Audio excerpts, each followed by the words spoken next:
keributan di luar sana tentang sholat 5 waktu.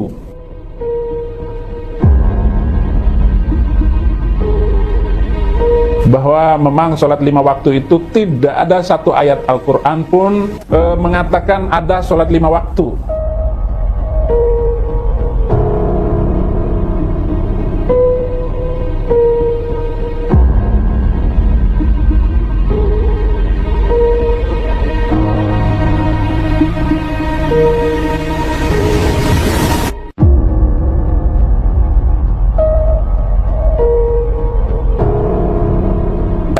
Subuh ditemukan di Quran surah 24 ayat 58, dikuatkan di Quran surah 30 ayat 17. Zuhur ditemukan di Quran surah 17 ayat 78, dikuatkan di Quran surah 30 ayat 18.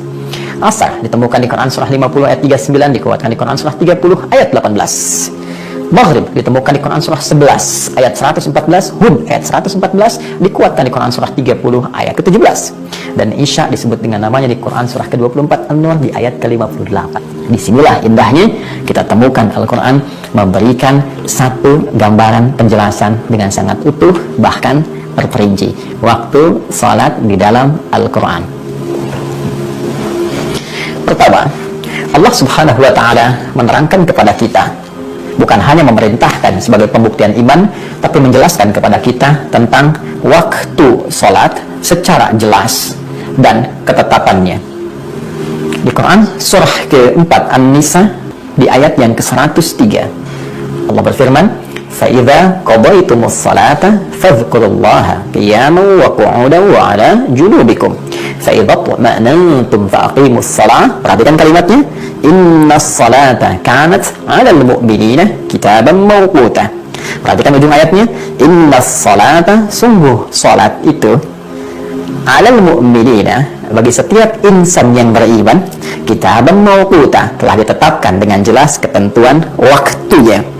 Dalam bahasa bebasnya, orang-orang yang telah mengikrarkan dirinya beriman kepada Allah Subhanahu wa Ta'ala akan mengetahui penjelasan-penjelasan waktu sholat yang Allah terangkan, ditetapkan kepada mereka waktu-waktunya yang sangat jelas.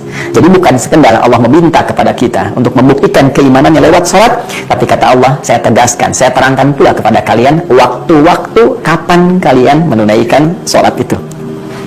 Satu, kita bertanya, bagaimana kemudian penetapannya ya Allah? Maka dijawab selanjutnya, ditetapkan dalam setiap pergantian antara waktu, PAW, dalam setiap hari. Tadi kata Allah, bagi orang beriman, kami tetapkan waktu-waktu menunaikan sholat. Kita tanya lagi, kapan waktunya ya Allah? Kata Allah, dalam setiap pergantian antara waktu dalam sehari, aku tetapkan waktunya. Baik, Allah berfirman di Quran surah ke-17 Al-Isra di ayat ke-78. Aqimis salata lidulukis syamsi ila ghasaqil laili wa qur'anal fajr inna qur'anal fajri kana mashhuda.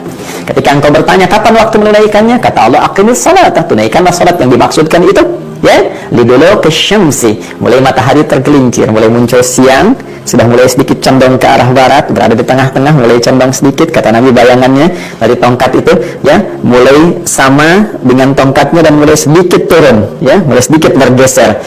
Maka muncul dulu ke syamsi itu, bahasa dekatnya kita kenal dengan istilah zuhur saat ini, ya, ila ghasaqil lail, terus membentang sampai dengan malam, wa qur'an al-fajr, sampai nanti tiba waktu fajar, ya. Inna Qur'an al-fajri kana mashhuda, dan di waktu fajar itu ada salat juga yang spesial yang disaksikan langsung oleh Allah Subhanahu wa Ta'ala, seperti Allah menyaksikan semua salat yang lainnya, tapi berkumpul kemudian para malaikat di waktu fajar dengan spesial di dalamnya. Dari zuhur membentang sampai dengan ke waktu fajar. Kita akan lihat detailnya bagaimana itu, kapan diaturnya. Maka ditegaskan lagi Quran surah ke-11 ayat ke-114, aqimis salata tarafain nahar wa zulafan minal lail innal hasanati yudhibnas sayyiat. Hei, kata Allah, tunaikan salat yang dimaksudkan 5 waktu itu secara umumnya aku jelaskan di setiap pergantian antara waktu, di 2 ujung siang, dari subuh sampai dengan petang asar, wa zulafan minal lail, kemudian ketemu maghrib dengan isya'nya, innal hasanati yudhibnas sayyiat. Kalau engkau kerjakan, kamu meloleh nilai kebaikan, mendapatkan pahala yang bisa menggugurkan kejelekan-kejelekanmu. Baik, masih umum ya Allah, ya detailnya seperti apa? Maka turun lagi kemudian dijelaskan spesifik waktu pergantian antara waktu itu dalam sehari. Kalau tadi masih umum, ya, zuhur berganti, siang berganti ke sore, sore berganti menjelang ke malam, ya, malamnya tiba, kemudian muncul fajar, masih umum disebutkannya, ya. Kemudian dijelaskan lagi secara spesifik waktunya, muncul Quran surah ke-30 Ar-Rum di ayat 17 sampai dengan 18. Fasubhanallahi hina tumsuna wa hina tusbihun. Baik, betulnya kata Allah, fasubhanallahi, ayat 17-nya, maka bertasbihlah kepada Allah Subhanahu wa taala. Ya, tasbih ini teman-teman sekalian, bertasbih, menyucikan, memuji Allah Subhanahu wa taala, akarnya dari kata subhah, dan subhah itu nama lain dari kata salah. Ya, makanya dari lisan Nabi mengatakan subhah itu salah, ya, subhah itu salat. Karena itulah perintah untuk menerima ibadah salat ketika Allah meminta Nabi, ya, dengan peristiwa Isra dan Mi'raj itu menghadap kepada Allah, diperintahkan untuk menunaikan ibadah salat, maka perintahnya dimulai dengan kalimat subhan. Quran surah ke-17 ayat yang pertama. Subhanalladzi asra bi'abdihi laila minal masjidil haram ilal masjidil aqsa alladzi barakna haula linuriyahu min ayatina innahu huwas sami'ul basir. Jelas. Maka Subhanalladzi hina tumsuna wa hina tusbihun. Maka kata Allah, bertasbihlah engkau, tunaikan salat kepada Allah Subhanahu wa taala hina tumsuna, ya, di waktu petang menjelang malam. Muncul di sini, ya, petang menjelang malam. Saat matahari mulai akan tenggelam, ya. Matahari mulai tenggelam. Yang di ayat lain disebutkan tenggelam ini disebut dengan maghrib. Terbitnya di masyrik, tenggelam di maghrib. Quran surah kedua Al-Baqarah ayat 115. Walillahil masyriqu wal maghrib. Maka Tumsun menyebutkan waktu maghrib. Masya Allah. Wahina tusbihun, subuh. Masya Allah. Di Quran surah ke-17 ayat 78 disebut dengan fajar, di sini dinamakan dengan subuh. Maka dia punya dua nama, fajar dan subuh. Nah, di ayat 18-nya, kalau Anda teruskan, kita akan temukan kalimat washiya wa hina tudhiran. Asyiya itu waktu petang, belum dekat ke arah maghrib. Antara siang, teman-teman sekalian, menjelang kemudian pertengahannya, ya, antara siang kemudian pertengahannya, lalu kemudian masuk maghrib. Antara siang dengan maghrib ketemu masa, ketemu sore, itu asyiya namanya. Baik, itu asyiya, asar. Baik, ya, ditemukan di sini waktu asar. Ya, asar menunjuk kepada momentum yang harus dimanfaatkan dengan baik karena hikmah tertentu. Di Quran surah 103, wal asr, demi momentum waktu yang aku berikan untuk beraktivitas, ya. Karena pentingnya salat itu nanti disebut dengan momentumnya asar. Waktunya, kalau Anda tanya waktu, jadi disebut asyiya. Momentumnya yang penting, yang menjadikan kita harus memanfaatkan supaya menjadikan kegiatan sebagai ibadah, mendekat kepada Allah. Kalau tidak, rugi kita karena hilang sebagian waktu yang Allah berikan kepada kita untuk menjadikannya sebagai ibadah. Karena itu surah 103 menunjukkan pesan penting supaya kita memanfaatkan waktu itu untuk ibadah, untuk menemukan amal soleh supaya tidak rugi. Wal 'asr innal insana lafi khusr illa alladziina amanu wa 'amilus shalihat. Waktunya untuk mengerjakan di waktu itu, waktu rentang sore antara siang dengan ke maghrib itu disebut asyiya namanya. Wa asyiya wa hina tudhiran, zuhur. Masya Allah. Zuhur tiba, maghrib, subuh, asar, zuhur. Satu lagi apa? Quran surah ke-24 ayat ke-58, ya. Kalau Anda terus baca ayatnya sampai ke ujungnya, Anda temukan kalimat min ba'di salatil isya thalatha aurat.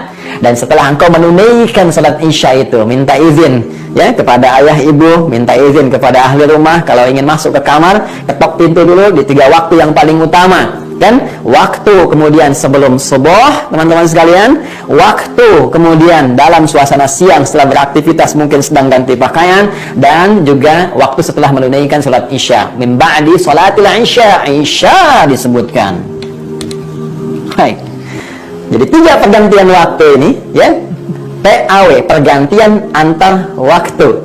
Disebutkan oleh Allah Subhanahu wa taala 3 yang tadi saya maksudkan, 3 ayat ini, ayat 17, 18 surah 30, 1, 2, kemudian ayat 58 surah 24, mencakup 5 pergantian waktu dalam sehari untuk mengetes iman, kan, ya, sekaligus menunaikan ibadah sholat itu. Kata Allah, aku jadikan PAW, pergantian antar waktu, 5 kali dalam sehari. Subuh, cek iman masih ada atau tidak. Sekali lagi, karena sholat membuktikan keimanan kita. Ada getaran nggak ketika disebutkan nama Allah? Imannya bergetar nggak? Ya kan? Itu yang dimaksudkan Quran surah ke-8 Al-Anfal di ayat yang kedua.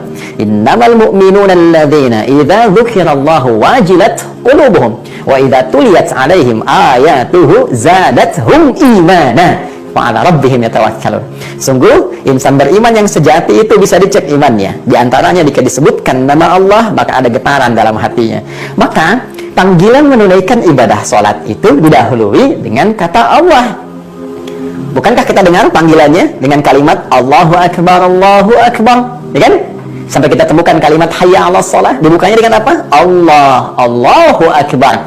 Ya, bukankah kalimat Allah itu adalah kalimat yang menunjukkan kepada Tuhan yang hak, yang kita katakan dalam syahadat, asyhadu an la ilaha illallah. Ketika Anda mengatakan asyhadu an la ilaha illallah, Anda beriman. Ya, iman kepada siapa? Yakin tanpa ragu kepada Allah. Tidak ada Tuhan selain Allah, Tuhan yang hak. Maka diuji kita, buktikan lewat komitmen dengan ibadah. Bagaimana caranya? Panggil dulu, ada nggak sinyal iman dalam dirinya? Allahu Akbar, Allahu Akbar, muncul. Bukankah subuh ada pengecekan iman ketika kita mendengar itu? Bukankah itu panggilan sholat untuk membuktikan komitmen keimanan kita? Kemudian ganti waktu ke siang. Masih terang nggak? Ya, kita beriman. Masih nyata nggak keimanan kita? Terang, nyata, bahasa Arabnya disebut dengan buhur. Ya, wahina tubhirun. Ketika waktu buhur pun dipanggil lagi. Allahu Akbar, Allahu Akbar. Cek imannya masih ada apa enggak? Ya, ketika tiba waktu sore itu, asyiyah, jangan-jangan kita rugi nih. Karena ada orang subuhnya beriman, sorenya imannya nggak ada. Jangan-jangan waktu yang diberikan tidak dimanfaatkan dengan baik. Memanfaatkan waktu dengan baik untuk kepentingan ibadah dan membuktikan iman disebut dengan asr namanya. Wal asr innal insana lafi khusr illa alladzina amanu. Apa dampak dari iman? Wa amilis shalihat. Apa amal soleh pertama setelah beriman? Alladzina yu'minuna bil ghaib wa yuqimunas shalah. Makanya disebutkan asar untuk membuktikan komitmen kita dan menunjukkan konsekuensi dari pembuktian iman kita untuk menunaikan sholat. Sholatnya disebut sholat asar, waktunya disebut dengan asyiyah. Wa asyiyah. Quran surah kedua 4 tadi, ya. Atau Quran, kita kembali ke surah 30 ayat 18 tadi, ya. Quran surah ke-30 ayat 18, wa asyiyah wa hina tudhhiron. Sampai masuk kemudian ke fase menjelang malam di sore terakhir saat matahari akan terbenam. Maghrib, bukankah dipanggil lagi dengan suara adzan? Allahu Akbar, Allahu Akbar. Sampai masuk kemudian ke isya, min ba'di salatil isya, bukankah ketika akan salat isya didahului dengan panggilan adzan? Allahu Akbar, Allahu Akbar. Maka kita dapatkan maghrib, subuh, asar, zuhur, isya. Kalau kita ingin urutkan dari subuhnya, boleh subuh, zuhur, asar, maghrib, isya. Konektivitas kita dengan Allah menjadi tersambung. Kalau Anda tanya berapa nomor online untuk menghubungkan kita dengan Allah, kita katakan 24434. Duanya itu subuh, 4-nya zuhur, 4-nya asar, 3-nya maghrib, 4-nya isya. Buktikan dan ditemukan. Buktikan dan ditemukan. Buktikan apakah ada waktu salat dalam Al-Quran? Ada dan ditemukan. Inilah jawaban ketika Ibnu Abbas radhiyallahu taala anhuma mengatakan kepada rekan-rekannya, koleganya, waktu-waktu sholat itu telah nampak ada dalam Al-Quran, terbaca dengan jelas. Maka sahabatnya bertanya, Aina, bisa nggak ditunjukkan di mana itu? Maka beliau katakan seperti apa yang tadi telah saya sampaikan. Fasubhanallahi hina tumsuna wa hina tusbihun. Tumsuna kata beliau maghrib, tusbihun subuh, wa asyiyah wa hina tubhirun. Asyiyah menunjuk kepada waktu asar, tubhirun menunjuk kepada waktu zuhur. Dan isya'nya di Quran surah ke-24 An-Nur di ayat ke-58 itu, min ba'di salatil isya tadatsu awrat. Kita ketemukan di situ subuh, zuhur, asar, maghrib, isya.